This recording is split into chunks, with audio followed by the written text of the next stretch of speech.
Teman-teman sekalian, Bapak, Ibu, saudara-saudari, sahabat-sahabatku yang terkasih, pada kesempatan ini saya mengajak kita kembali lagi untuk mendengarkan sabda Tuhan yang kita ambil dari Penginjil Matius bab 24 ayat 42 sampai 51. Nasihat supaya berjaga-jaga, perumpamaan tentang hamba yang setia dan hamba yang jahat. Karena itu berjaga-jagalah, sebab kamu tidak tahu pada hari mana Tuhanmu datang.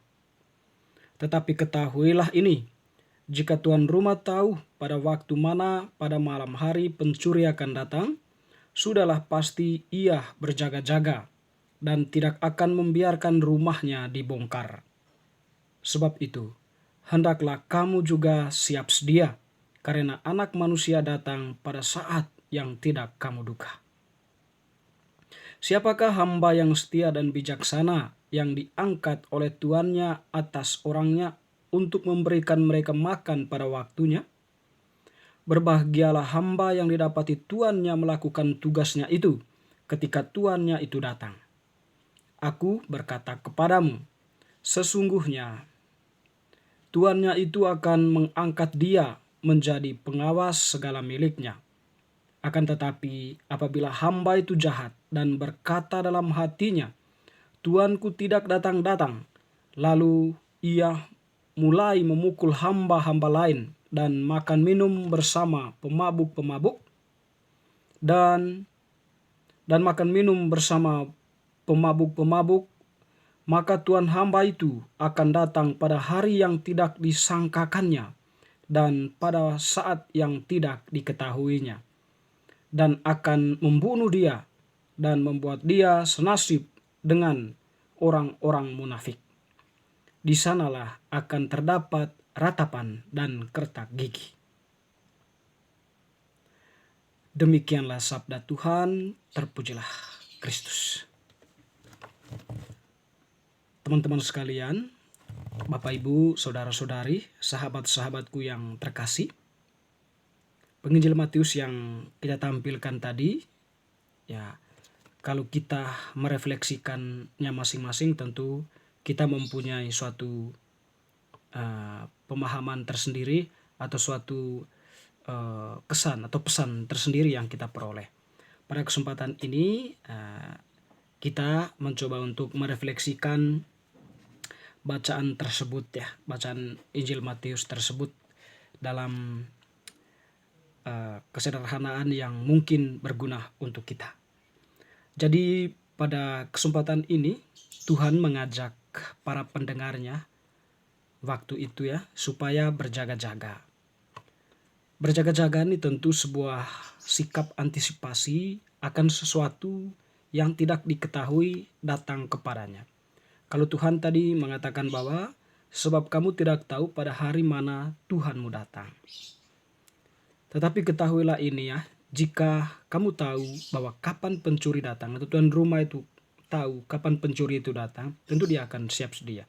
Tetapi untuk suatu peristiwa lain yang tidak kita ketahui, di saat seperti itu, ya, tentu posisi kita untuk berjaga-jaga, ya, tidak sepenuhnya kita lakukan. Intinya bahwa setiap peristiwa kehidupan itu, ya, terjadi dalam kehidupan kita.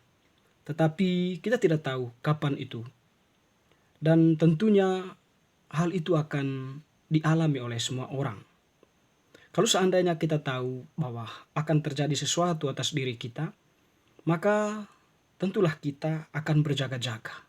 Tentulah kita akan siap sedia dengan segala kepunyaan kita agar peristiwa itu atau peristiwa yang akan datang itu tidak terjadi atas diri kita.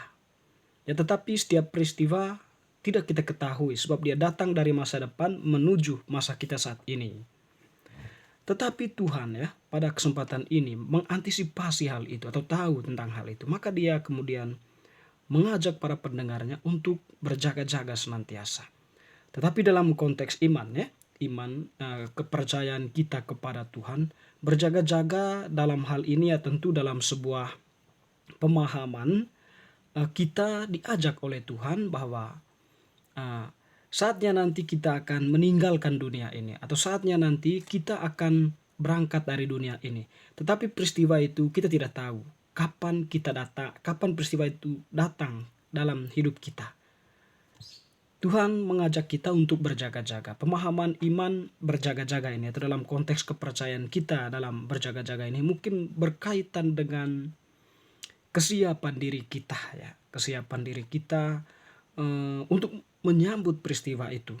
Mungkin lebih enaknya kita mengatakan bahwa berjaga-jaga mungkin dalam hal kita sudah mendapatkan begitu banyak hal yang diajarkan oleh gereja ya, untuk memperteguh iman kita dan mengajak kita untuk senantiasa mewartakan iman kita, melakukannya dalam kehidupan. Tentu perbuatan-perbuatan baik itu menjadi salah satu poin ya kita membangun sikap berjaga-jaga. Atau poin yang lain bahwa berjaga-jaga juga dalam hal ini menjaga sikap, menjaga kata-kata kita, menjaga pikiran kita, menjaga hati kita.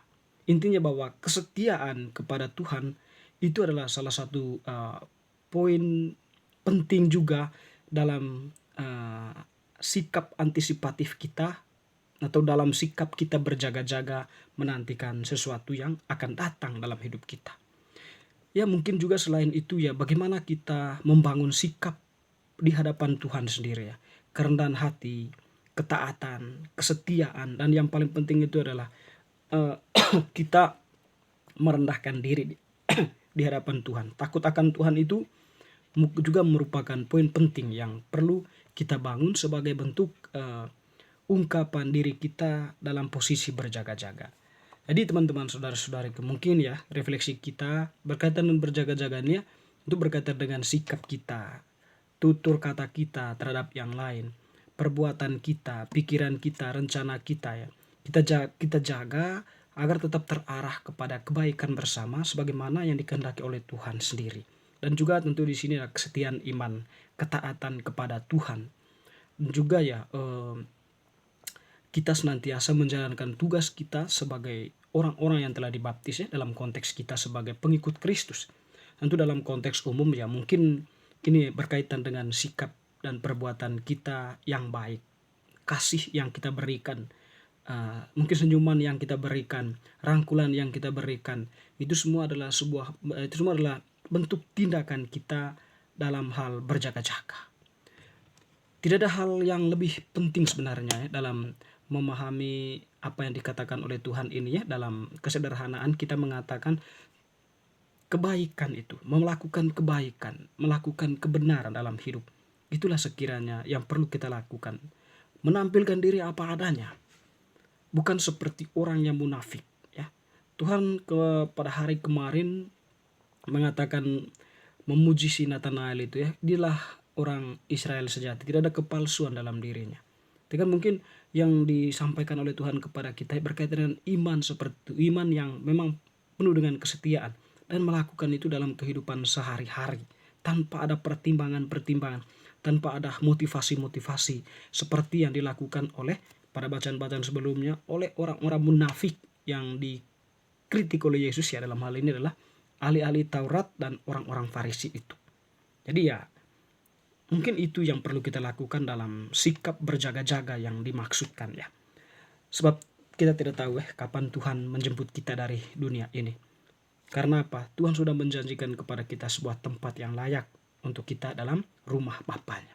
Dan memasuki tempat itu ya Tuhan hanya mengatakan berjaga-jagalah. Ya, berusahalah untuk masuk dalam pintu yang sesak itu. Hanya itu. Berjaga-jaga itu ya lebih pada konteks kita melakukan kebaikan, berbelas kasih, rendah hati, setia, baik kepada Allah maupun kepada sesama. Dengan itu ya kita tentu mengikuti Tuhan bukan lagi dengan motivasi-motivasi tertentu, tetapi memang lahir dari kerinduan hati kita untuk mau bersua selalu dengan Tuhan dan mempraktekkan itu dalam kehidupan nyata kita. Sekiranya teman-teman saudara-saudariku itulah mungkin ya sekilas pesan yang kita temukan yang mungkin berguna untuk kita masing-masing. Kita mempunyai refleksi pribadi, tapi sekiranya apa yang kita refleksikan ini mungkin berguna untuk kita, untuk hidup kita masing-masing. Semoga bacaan hari ini semakin meneguhkan iman kita dan menguatkan kita dalam bertindak di tengah kehidupan nyata ini. Amin.